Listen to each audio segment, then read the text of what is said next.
firefighting department. We cover 4,500 square miles. At this station, we have a 4-person crew that we staff. At any given time when we break 2 calls at the same time, we could possibly have a resource-constricted engine where we only have 2 staff on board. Eddy County Fire has evolved in a really short amount of time. When this department started, this was the first station to go paid with 1 person. So that's where it really started to open their eyes, where they saw that this SAM boost could actually really benefit our firefighters in saving those seconds when it really matters.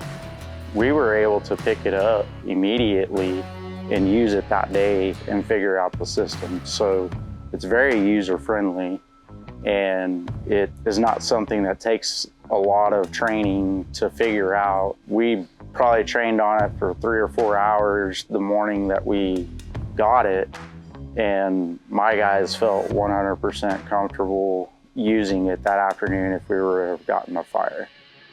I think I'm pretty fortunate. I got a little bit of the old way and then straight into the new system with the SAM boost. And I like it personally. It's kind of nice to be able to take my line, run up, and get it charged as soon as I'm ready. Even if I do have a guy back there that can do it for me, I can save a couple extra steps on my part. I'm not having to worry about running back and saying, hey, give me water, give me water. SAM boost definitely can keep 2 different people focused on their job. So if you do have an operator on scene, he can keep an eye, make sure that hose is charging correctly, that there are no leaks, for example, but he doesn't have to worry about actually making the move and doing the function of the valve open and everything like that. So on a scene, where we can't staff 3, 4 guys on an engine, or in a volunteer system where you get what you get and you might have 3 trucks show up all with 1 person apiece, that's a game changer. That is gonna cut down on some time getting water on fire and start mitigating that incident. We are extremely short-staffed, and depending on the call, there's a lot of times where a newer guy will barely be comfortable operating and driving and get stuck on an apparatus to where he has to respond.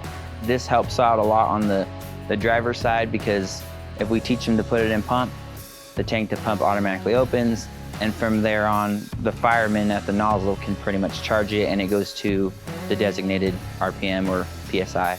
So it makes it definitely easier to adapt since we are short-staffed.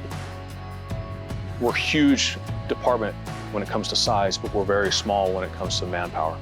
So having SAM boost as our middleman to be able to free up my driver operator to be able to don his PPE to go and help that firefighter, that's what's important to me, because now I don't have a single firefighter. I have 2 now, because the ability for him to be able to charge his own line and not have a driver operator charge the line for him.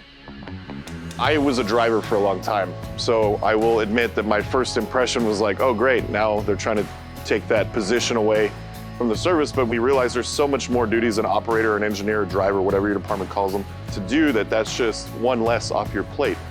So it's not that we're eliminating that. You still have 20 things to do. Now you just have 19 things to do. If you're worried about your limitations on manpower, SAM boost is without a doubt the route to go. We saw where it can make the job easier for the firefighters, so we said, yeah, if it can help them and save 5-10 seconds, that's what's mattered, for us and for the community that we serve.